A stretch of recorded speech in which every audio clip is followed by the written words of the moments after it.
closer, as you can see. And we're going to get some feed going here in a second or two. Hopefully it's cleaner and you can see us a little clearer, and hopefully the sound's good. We not so sure about that. So if you can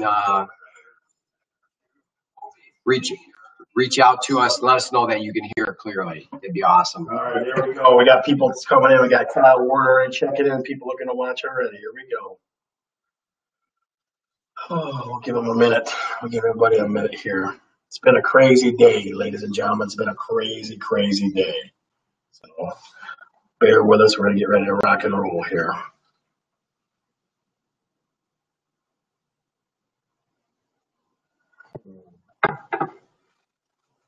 Coming to you live from Dearborn, Michigan. Oh, yeah.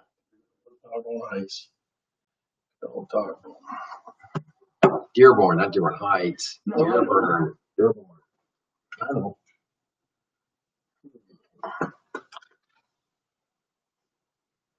Only got 2 folks viewing yet so far, so we got to see what's going on here.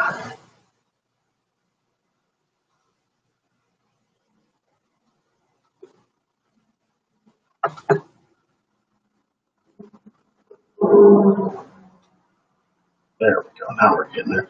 Shelly Gambino says hello, Don. That's enough to fire me up. You ready to rock and roll? Let's do it.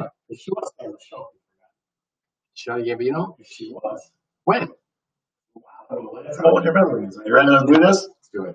I'm Scott. I'm Don. We're talking real estate. Ladies and gentlemen, the new format. We're way closer. You can see all my gray hair from where you're sitting.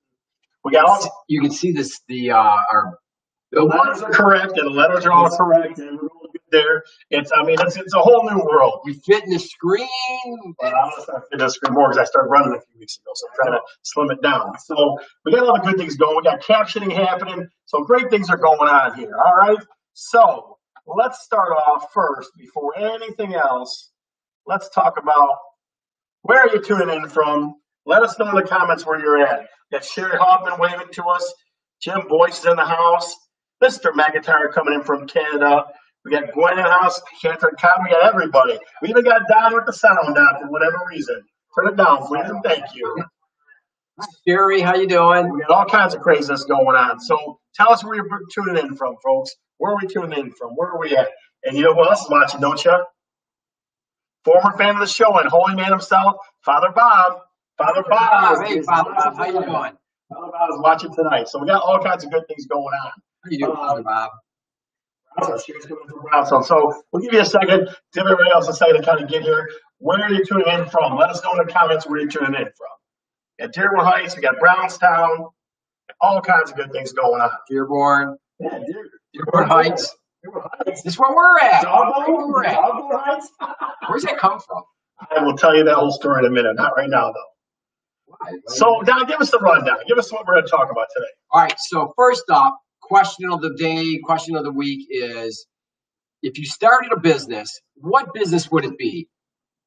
What business would you want to start if you had your dream and you could do it? If you can throw caution to the wind, you had all the money you needed, the time, the experience, what would it be? Yep. So, if you could start your own business, what kind of business would it be? That's what we're curious about. And next up is a market update. Of course, we always tell you what's going on in the market. Yep. Trying to give you the most recent, most up-to-date stats. Our topic we have 2 topics today. One is refinancing. Why do it? That's huge. Refinancing is like crazy. Yeah, it's a pretty crazy. So we'll talk about that. There's a little other things about that. We'll talk about the market update. City Spotlight. Topic number 2 is how to hire a contractor. Yep. So we'll get that a lot too. Folks asking us about contractors. Contractors driving them crazy. And we have our fan of the show, our question winner, whoever's got the most unique or ideas for a business. And what's that question again? If you were to start a business, what would it be? Right. If you start a business, what would it be? So far, we got Sherry Hoffman says she would start a bakery. And you know I like to bake goods. So that's a good answer, number 1. So if you could start a business, what kind of business would it be? That's the question of the show. All right, I got one. Nate Burns says a bar. Bar. Well, that's a surprise. Free shots for you? I don't know. Would that be if I encourage free shots? I'm telling you. Robert Gregory is in the house. My man from Dearborn Heights, the guy that's out of flood insurance. Okay. Alicia Woolman is in the house. My young lady from Allen Park, Michigan. We got all kinds of great things going on. AP. AP, you know where that's at? Yeah, I do. All right. So let's get the market update. How about that? You want to do the market update? All right. So market update. Right now, we've talked about this in the past. Interest rates. FHA mortgages that in the last week are at 2.75%. Right, and that's huge. So that's folks that are bringing 3.5% down payment and some other things, and even could tie Michigan and stuff like that in there. Yeah. 2.75 again. That's like a really good car loan. Yeah. Right. Yeah. That's not a house loan. That's like a really good car loan. Yeah. And which, with all that going on, that's why we're going to be talking about refinancing today. There's mortgage companies are overwhelmed, so it's taken a while for underwriting to approve these loans, either a new purchase or refinancing of home, and it's slowing down the sale process for us. Probably a week or two, do you think? Yeah. So I had an approval last week. It's an underwriting to clear to close early last week, and here we are on Wednesday, and we're still waiting. We were hoping to close by Friday, but I don't think it's going to happen. So. Yeah, and even my guy, Mike McLaughlin, Kennedy Mortgage, is phenomenal with getting things cleared and out. Even he said it's just like trudging. It's like, I swear to God, I'm gonna put it this way. It's like when you get stuck in the mud and you're like pulling the feet out of the mud. You know what I mean? That's what it's like. It's going on out there. You're busy. You're really busy. It definitely is slow underwriting. You got great rates, but that's why, right? Because you're flooding the market with people buying. I mean, I looked yesterday. I think I have still, 15 buyers still trying to find a house. Mm-hmm. So I mean, it's one of those things, and then just so you have the trudging when you're underwriting. So let's talk about year over year. Let's talk about listing, pending, and sold. Now, folks, remember, listings are homes that we put on the market. Pending is homes that are under contract, and sold we're talking about homes that are sold in the last 30 days. So last year, what did we have, man? So last year we had 200 listings at this time. This year we have 153. 153. So you're talking about 47 less. 47 less. Which is why the market's tighter, because there's less supply. And pending, meaning under contract, the sellers have accepted the contract. Last year, 283. This year, 219 in the last week. So pretty crazy differences, but it's because there's not a lot of supply. Right. So, I mean, both those numbers are down a bunch by 40, 50, 60, something like that. Yeah. And sold, meaning that they've sold and closed, changed hands, money's changed hands, keys changed hands. 62 last year and 60 this year. So that's very, very similar, very close. Yeah. So again, guys, and it feels like we're beating this drum a lot, but it's three things. One, things are down a bunch. Okay, making demand high. That's one. Two, rates are low, ridiculous low. Okay? And then three, the biggest difference we've had in the last 2 weeks is just the slow underwriting. Just like not moving anywhere on it. That's just what's going on. And you know me, I'm hyperactive that way. Oh, I call the words and I'm like, hey, what's going on? Hey, what's going on? He's like, look, I will tell you when it's done. You know what I mean? Nothing's going on. No, I know. So that's that. Folks, some interesting answers down for you really quick. First, Hollywood Wilkowitz is coming to you from the Big Bear in Woodhaven. Tom Wilkowitz, also known as Hollywood. He's coming in from the Big Bear. We have Robert Gregory says he would open up a sports agency. So, absolutely. Give me some autographs, buddy. I need some autographs. There's some money there. Yes, there is. Yes, there is. So the question again, for those that missed it, if you could start your own business, what kind of business would it be? So far, we got a bakery, we got a sports agency, bar, all kinds of crazy good stuff, right? We got all kinds of things like that. Awesome. So we'll keep posing that question throughout the show, and then we'll pick a winner at the end. Awesome. Okay. So we're talking about topic number one, right? Refinancing. Why do it? Right. So refinance. Now, folks, understand something. A mortgage person is going to give you the absolute best information on this, but we've been hearing this for a while. Mm-hmm. Like once rates start dropping, people just start clawing over themselves to get that low rate, right? I mean, I told you before, my sister in Texas called me, should I refinance my house? I heard rates are going down. Not, hi, brother, I love you, but should I refinance? So did you tell her? I told her, yeah. I told her, absolutely, yeah. Advice. So Corey says a coffee shop, yeah, all kinds of people throwing out ideas. So it's good stuff, good stuff. So now let's walk through this a little bit. here's the time frames, or maybe the reasons why you should refi. We're going to give you 7 different reasons why you might want to refinance, right? Yep. So why don't you go first? Number one is, of course, a lower fixed rate. Your interest rate, if you're at 4.5, maybe 5, and you bring it down to under 3%, somewhere in the twos, you're going to be doing pretty well. You're going to have a lot of money to put in your pocket. Yeah, definitely. The lower rate. I mean, it's like a no-brainer. It's just basic math, right? Lower rate. That's going on, right? So, other one that I know that you and I talked about quite a bit because you did this on your own house is shorter term. Okay, if you're doing a 15-year mortgage, it's usually going to have an even better rate. Like I was hearing 2.25, right, for 15 years. Depends on how long you're refinancing, what that term was before. Your payment's going to go up some, but you're cutting off a lot of years, a lot of interest, and you can pay that house off a lot quicker. Yeah, absolutely. So that's what looks at. Instead of, you're doing it twice as fast, right? Yeah. You're doing it twice as fast. In fact, I did that. I asked our guest last week. When he was in the mortgage business. He was in the mortgage business for over 20 years, Forrest Ray. And he came over. We refinanced a year or two after we moved into our house.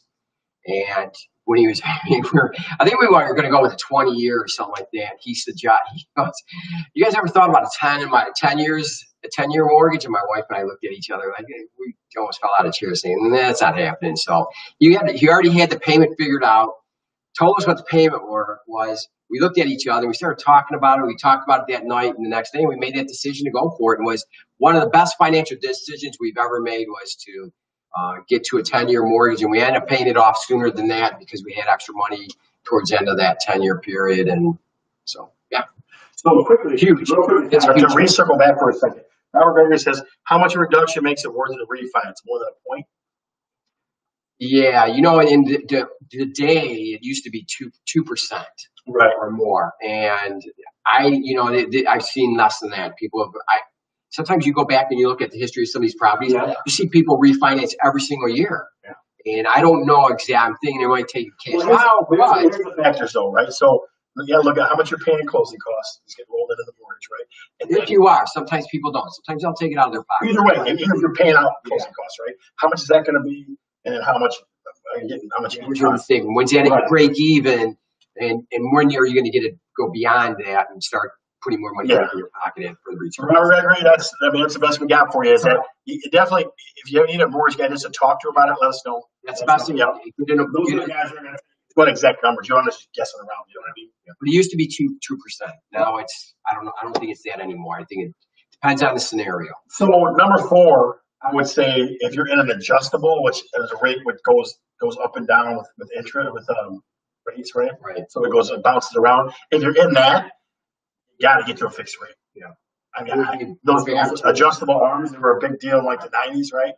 And just I don't know why you would do that. I just don't know. Right? Fixed rate is very stable and very safe. The reason why people do get an adjustable rate mortgage because they only plan on being there in the short term, 2-3 years, maybe a year to 2 or 3, and they can put more money in their pocket at that point. But in a market like this, with prices going up so rapidly, it would probably pay off if you did that a few years ago. But if you're going to stay there for a while, refinance. Definitely refinance to get fixed rate. So what do we got for number 5? Or number 5, you can tap home equity for things. For like what? For like emergencies or what? For an emergency, maybe you want to pay for college, for your kids' college, health issues, sometimes health issues, helping a family member out maybe. Yeah. A car, let's say your car breaks down and you can write off some of that stuff with Yeah, I would say, there's some tax advantages too. Like there's some places where you got to go like you want to go somewhere to get out of the house. Yeah. It's not always the smartest thing, but it's definitely available to you. Yeah. I would look at it this way. If you're going to try to consolidate a bunch of debts, if you got a bunch of credit cards and stuff, so if you got a bunch of credit cards or like loan payments and things like that, bring it all together. Yeah. So that's definitely what I would do. So a couple of things while we're still looking at this, okay? Chris Borchinski, a very big fan of ours, says interior design for her question. Wow. So interior design. Kathy Wilkins, guess what she said? A real estate office. Well, Kathy, we'll come work for you. Okay, we'll come work for you. David Knapp says, start an LLC that incorporates my name running the FBA. He's got all kinds of technical stuff. David he's the wrestler for me. He's a very smart young man. He's talking about turning the LLC into an S corp and all kinds of other businesses. So, okay, that interesting stuff. All right, so let's go back to the last way. So first of all, lower rate, shorter term, lower payment, adjustable, fixed instead of adjustable, emergencies, consolidated death. What's the last one, Don? What's the last reason you would refi? Finance a large purchase, a second home maybe, or second home, or even an investment property. Yeah, investment property or something. Yeah. Sure. Yeah. So you guys know Bill Pope, my buddy that does the shirts for us, and that he definitely was able to refinance and get a summer. That's pretty sweet. Yeah. You know what I mean? It feels like a lot of people are starting to lean toward that stuff. Use that equity. Yeah, I'm working with a set of clients right now that they're going to sell their home and make some pretty good coin off of it, and they're talking about going to a smaller home here and then a cottage or something. Yeah. I think, let me put it this way. I'm going to spin on that last one a little bit. I feel like people are realizing with this craziness that's around us, I think they're realizing how precious days are and spending time are, right? So they're trying to find that place where you can go and enjoy and spend time with each other. Why do you think that? Why? Because COVID? Yeah, because it's just been a weird time. Yeah, I think people are becoming very aware of getting together. Yeah, it's like anything else. You can't do something. You're told you can't do something, or you don't do something. You want to do it. Do you think things have really slowed down? People have slowed down and started absorbing life on a daily basis as opposed to going to 100 miles an hour, but now they're just taking it in a nice, comfortable way, I guess, so to speak. Well, so let me ask you, you're talking about me or you're talking about everybody else? Everybody else. You know me, I go 100 miles an hour all the time. Yeah. I would say a lot of people are. I would say a lot of people are looking toward that. Yeah, because maybe the whole thing. Remember the vacation home thing? I mean, I think that's a big deal for people now. Yeah. I get a lot more, hey, can you come show me houses up here? Hey, can you come show me houses up here? Yeah. My answer is always, yeah, I can, but you got to make a half day of it or something. I mean, every day you hear in these big urban areas, people are moving out of the city. New York is one of them. And a lot of people are moving out, moving into more rural, suburban, or even beyond. And so, yeah, I was just curious. Yeah. All right, so that's some of the financing, folks. Like I said, there's tons. And I was talking to a couple lenders today. A couple were like, I got tons of them on my desk right now, trying to get them through as fast as I can. Because it's kind of the same process, right? Yeah. I mean, it's pretty similar. There's a little bit of difference, but there's not negotiating with another party and stuff like that. Right. But there's still, appraisals, even if it's desktop appraisals, there's still a lot of those types of things, right? Yeah. But it's going to still take probably similar time as getting a mortgage for a house. Yeah. 45 days maybe. So, all right. So going back to the question of the week, if you were to start a business, what would it be? So again, question of the week: if you could start a business, what would it be? We got bakery. We've got somebody starting a real estate company. We've got a sports agency. That's a pretty slick one. Hey, listen to this: a surfboard sales. That's awesome. In Michigan? Tom Lukowitz, you're gonna have a surfboard shop in this year. That's what we want to know. It better not be down here. I think kayak. That works. She works at a kayak place. I forget the name of it, but she definitely, and she says tails and kayaks are up. Again, I think the outdoor stuff is up. I really do. So question of the show again, if you could start your own business, what kind of business would it be? I'll give you a minute to kind of go through that. All right, so city spotlight this week is Dearborn Heights. Dogborn Heights? Yeah, so where's that Dogborn? So all the old guys I used to coach with this. I coached on a stand with a bunch of older gentlemen. They all were 74, 75 from Minneapolis, okay? And they told me that's what they used to call Dearborn Heights, Dogborn Heights. Yeah. So we had shirts that said straight on Dogborn on it. We had all kinds. It was a big deal. Huh. I guess for the South Heights is a tough name. It was a tough neighborhood at one time, or still is. So it's, I either heard that or Heisters, right? One of those two things. So either Heisters or Dogborn Heights. So that's that. So Dearborn Heights, here's what we got. All right. So currently on the market, active homes on the market in Dearborn Heights. 100. So this is north and south. This is all Dearborn Heights. Yeah. 104 currently on the market. 167 are currently under contract. Okay. Sold in the last 30 days, 115. All right, so let's analyze those numbers now. Let's look at it for a second. So, number X is on the market, pending is house is under contract, right? So that number again is bigger. The only one I've seen like in the last few weeks that we've done is Celine, that crazy ass number. It's really wild. It was like 68 houses on the market, only with 6 pennies. I have Droners, Tom and Victoria Jordan about that. I told them that. They were like, really? Wow, no kidding. It was weird. It was a weird thing. Yes, it was. It's definitely a strange one. So in Dearborn Heights, the average sales price, 188,000. Average days on market, $88,000. $188, yeah. No kidding. There's some big houses. How big for that? 1,362 square feet. So it's a 1,400 square foot home for $190. Yeah. Ah, 20 days on the market before it's sold, and $132 per square foot. Okay. Very cool. Very cool. I mean, 132 is a little bit out there, so he's got a lot happening there. A lot of things going on. A lot of things going on. All right. So next up is topic number 2, which is topic number 2 is how to hire, or tips on hiring contractors. Okay, we get a lot of people that complain about contractors. Who doesn't? I know it. There's always all kinds of contractor craziness going on, right? Yeah, it's hard to find good quality people that do a good job, show up when they're going to show up, do what they say they're going to do, and do the job in a nice, efficient, expedient manner. And before you go any further, Chad Corey goes, "Ooh, that must be in the north and that $190,000 things." So yeah, Jan, we had to do north and south Dearborn Heights. So it's a mixture of both. So there's a lot of bigger, larger homes up north.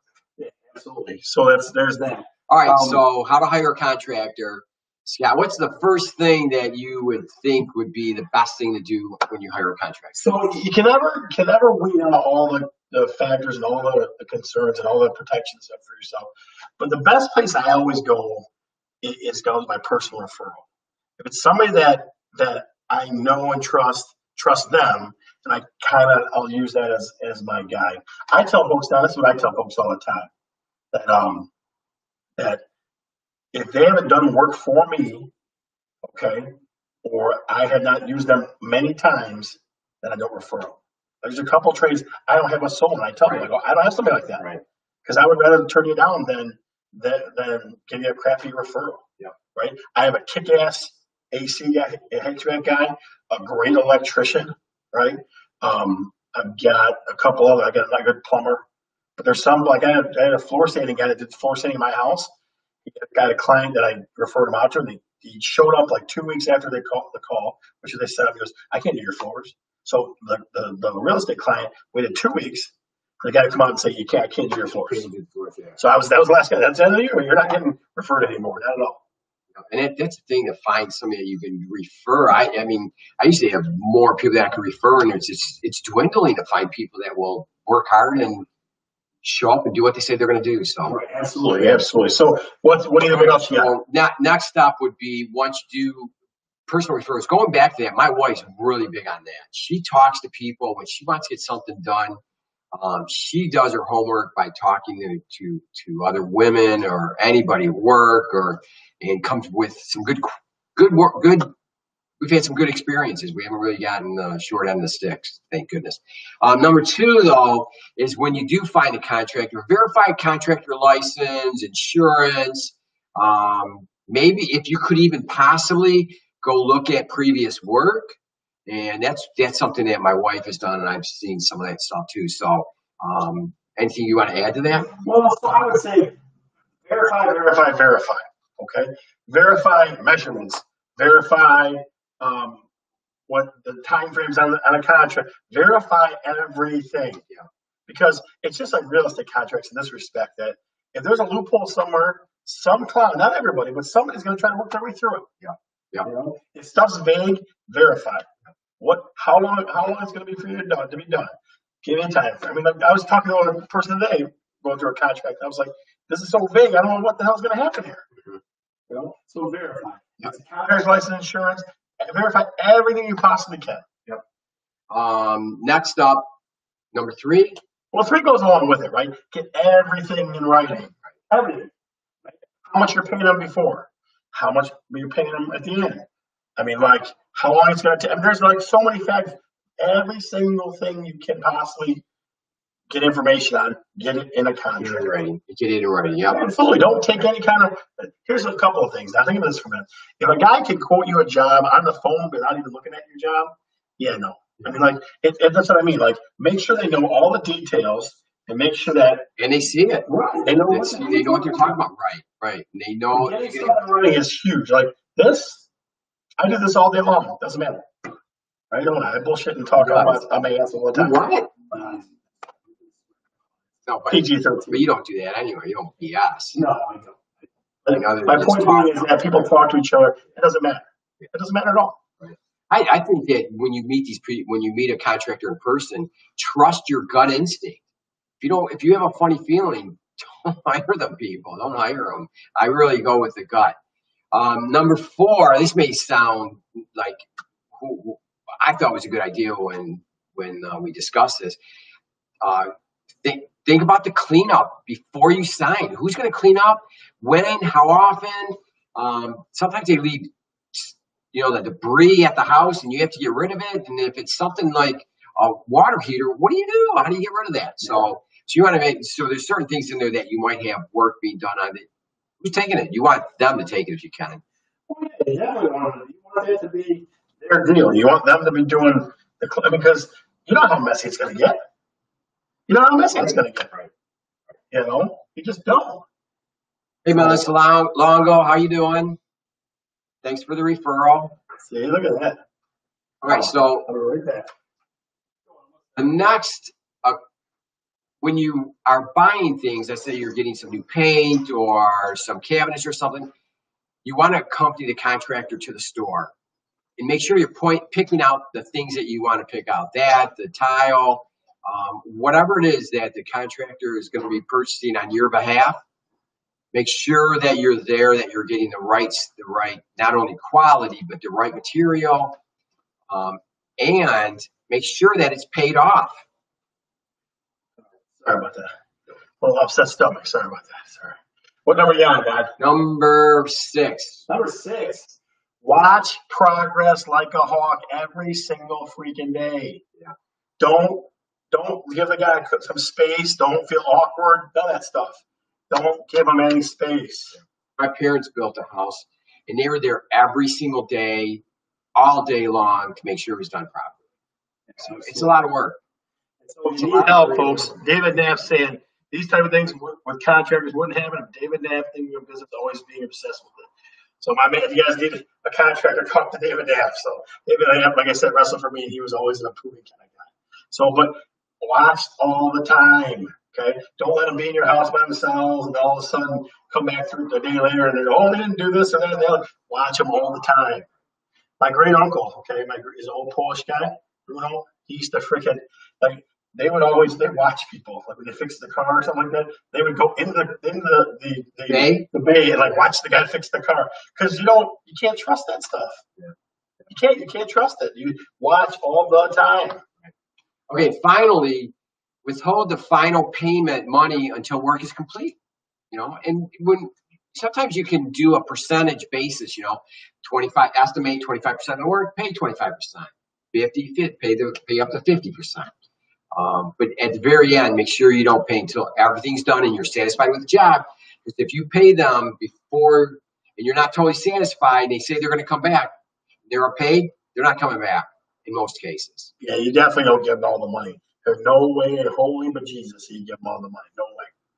No way, Jose. So folks understand that, again, there's all kinds of things you might have to do after the fact with the contractor, like taking the small claims to sort of other things, okay? But if you do as much as you can in the front load of things, it'll be better for you. I mean, it's a better move. Like you look ahead and you don't want to be that pushy person. No, they're working on your house. Right. And that's the thing you want. Be pushy. Right. It's not an easy thing to do when you want to be able to get along with this person. They're going to do work for you, but you gotta know, look out for yourself. Right. And there's a way, trust me, there's a way to be pushy about stuff and to be nice. And we do it every day. When you think about it, that's part of our job is to be pushy and be nice. We're looking out for somebody's interest, somebody else besides us. You're looking out for you now. Be pushy. Don't be afraid. I mean, like, watch them all the time. Make sure things are writing. And if they're not willing to change stuff, then forget it. Go somewhere else. My boss used to, at Midway Golf when I worked there when I was a kid, he used to say, you get 3 estimates, or you get three of anything, 3 prices or whatever. First guy, second guy doesn't matter because he just gets the price lower for everybody else, and then the third guy. So who do you go with? Go ahead, that's what they are. You try to work it down that way. But he said you always get 3. It amazes me how many people don't even get 2. It amazes me. So looking real quick in the comments. But sometimes if somebody referred you and feel really comfortable with them, and you've seen their work, chances are you're going to be happy with it, right? Absolutely. So real quick in the comments here, Don, a couple of things. One, Kathy Cordy says, I learned a lesson the hard way. I'm sure a lot of you did. Yeah. I'm sure a lot of you did. I mean, I had, before I found my furnace guy, I had other guys looking at my furnace and fixing it and stuff, and I guarantee I got ripped off back in the day. I guarantee that happened. I mean, the guy now is John Becker from Three Stripes is the bomb. He's the best there is. But Kathy, it happens. It does happen. But we're just, again, you got to be that pushy person. You can't be afraid to be pushy. You got to be tough on people. So, all right. So one final time on the question of the week: if you were to start your own business, what type of business would it be? Let's go around, folks, before we decide. If you could start your own business, what kind of business would it be? What kind of business would it be? There's definitely some good answers out there. So, what kind of business would it be? Anything new on your end? Yeah, I got. There's definitely some good ones. A studio for my daughter. She's a photographer. Hannah? Yeah. Surfboard shop's kind of funny. That's a fun. I see it. Yo, bro, can we get it? Yo, bro. Hang it. That's fun. Hang 10. What is it? Hang 10. What is that when they go like this? Hang loose. Hang loose. That's it. Hang loose. All right. So, fan of the show. Who's a fan of the show? Fan of the show today. You want to know who fan of the show is today? Yes. I can tell you who fan of the show is. Give me the drum roll. Give me the drum roll.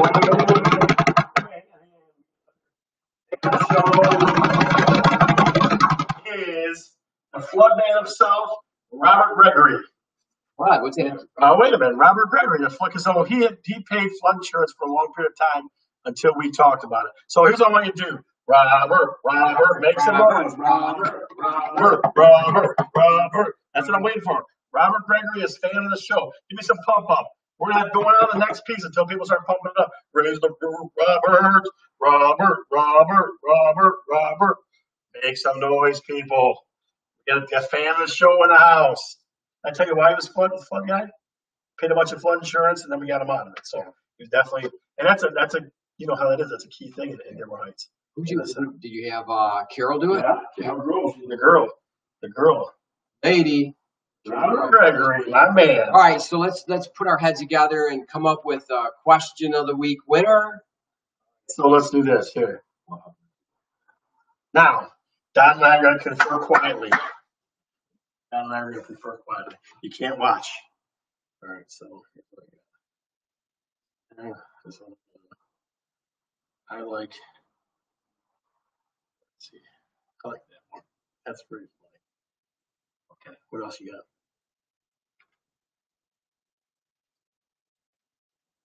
I don't know if this is. You got something else? No.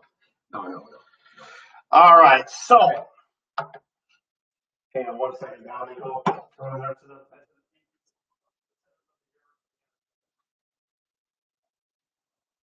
kind of hot in here. I think he's going out to get some fresh air. I mean, it must be cooler outside than it is in here. So, confer with the spirits, Don. The spirits are out there. Confer with the spirits. Jazz hands. Jazz hands, you're killing me. All right, so the question of the show winner is none other than Tom Wilkowitz wants a surf shop. He's going to be surfing and hanging loose. He is definitely question of the show winner. What you're going to get, sir, is Sister Sweet cookies. Now, Tom, let me show you these cookies for a second. So no, but you will get to chew on me. And then you get to chew on Don as well. So the Sister Sweets, our good friend Kelly Helsa and her sister, they're awesome to do business with. We're going to have their cookies almost every show and either give to our guests or to give away to the question of the show. They're awesome to deal with. So that's definitely good stuff. So Mr. Wilkowitz, I will be hand delivering this to you. Oh, it is on the outside. So, all right. So what else we got, Don? What else we got? No. So we just say this, folks. We had Ryan Looney was going to be on for Mitten Made Pickling Company. He's just running behind today. He had a real rough day, so we'll work him in later in the course of the shows coming up. I know folks were looking forward to that. Yeah, I know. So we were looking forward to it too. Yeah. We just sometimes things happen. Yeah, and people got to adjust. You know what I mean? It happens exactly. Yeah, that's one of those things. We definitely reach out to him and we'll get something worked out for us. So that's what it is. All right, so let's wrap it up. So. Give us the last minute rundown one more time. We did our marketing update again. Of course, we always do that. Wait. So marketing update. Trudging on the underwriting. Keep going. Topic number 1 was refinancing. Why do it? What is it good for? Keep going. Absolutely nothing. City Spotlight, Dearborn Heights. Topic number 2 is how to hire a contractor. Yeah. Fan of the show. Fan of the show is who? Robert Gregory, the Flood Man. Man. Yes, it was. And then finally, question the show winner, Tom Wilkowitz, also known as Hang Loose Hollywood. He went to surf shop. Yeah. So Hang 10. Absolutely. Guys, it's been a great show today. We love being around you. We know lots of folks are traveling in. Some of them are taking them with us. Yeah. Okay? Next week, we're talking Labor Day stuff. So we're going to so make sure you check back in with us on that. We'll do some Labor Day kind of fun stuff too. All right? All right. I'm Scott. I'm Don. And we're talking real estate. See ya. Yeah, have a good night.